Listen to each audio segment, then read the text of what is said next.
Assalamualaikum warahmatullahi wabarakatuh. Perkenalkan, saya Rosali Bonita dengan NIM 21000005218. Di sini saya akan menyampaikan khotbah yang berjudul Penerimaan Diri dalam Perspektif Psikologi yang Menyatu dengan Akhlak kepada Allah Subhanahu wa taala.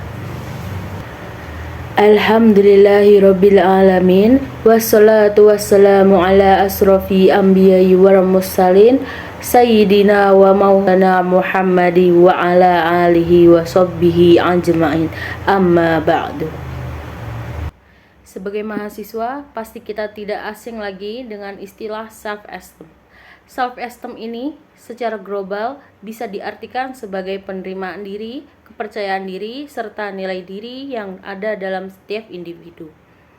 Saat ini kita berada dalam zaman di mana tantangan kehidupan semakin kompleks. Dan kita seringkali merasa terjebak dalam pergolakan batin yang mempengaruhi self-esteem atau kepercayaan diri kita. Namun, dalam ajaran agama Islam, kita dapat menemukan jalan untuk membantu, memahami, dan memperbaiki self-esteem dengan cara berakhlak kepada Allah Subhanahu wa taala.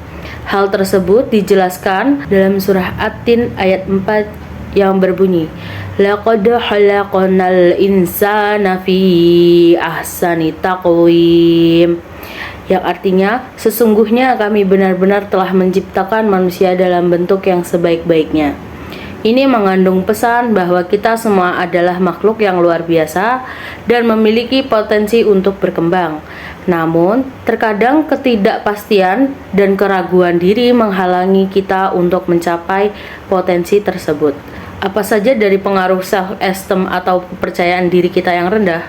Antara lain sebagai berikut. Yang pertama, perasaan putus asa. Individu dengan self-esteem rendah cenderung merasa putus asa atau tidak berharga.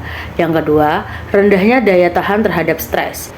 Self-esteem rendah dapat mengaruhi daya tahan seseorang terhadap tekanan dan stres dalam hidup.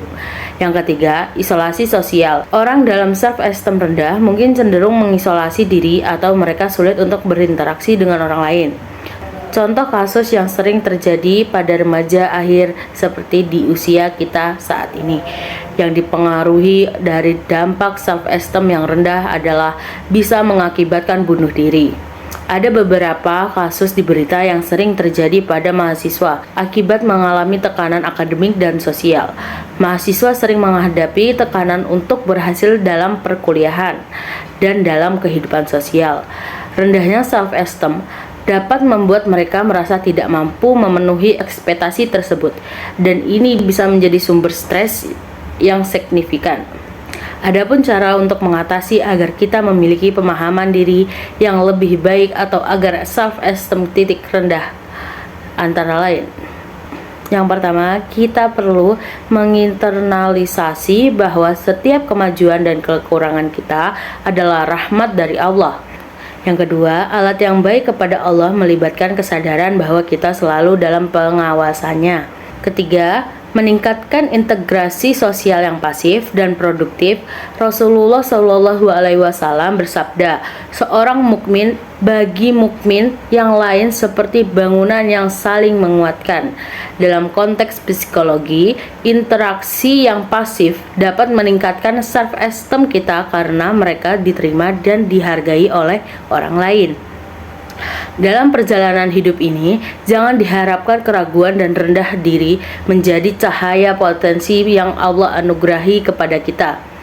Dengan memahami psikologi self-esteem yang sehat dan mengaplikasikan ajaran agama dalam kehidupan sehari-hari, kita dapat mengembangkan kepercayaan diri yang kokoh dan alam yang mendekatkan diri kepada Allah Subhanahu wa taala. Ingatlah bahwa kita memuliakan diri kita sebagai ciptaannya, kita juga memuliakan Sang Pencipta yang telah menciptakan kita dengan penuh kasih sayang dan kebijaksanaannya. Terima kasih telah mendengarkan khutbah dari saya. Kurang lebihnya mohon maaf. Wassalamualaikum warahmatullahi wabarakatuh.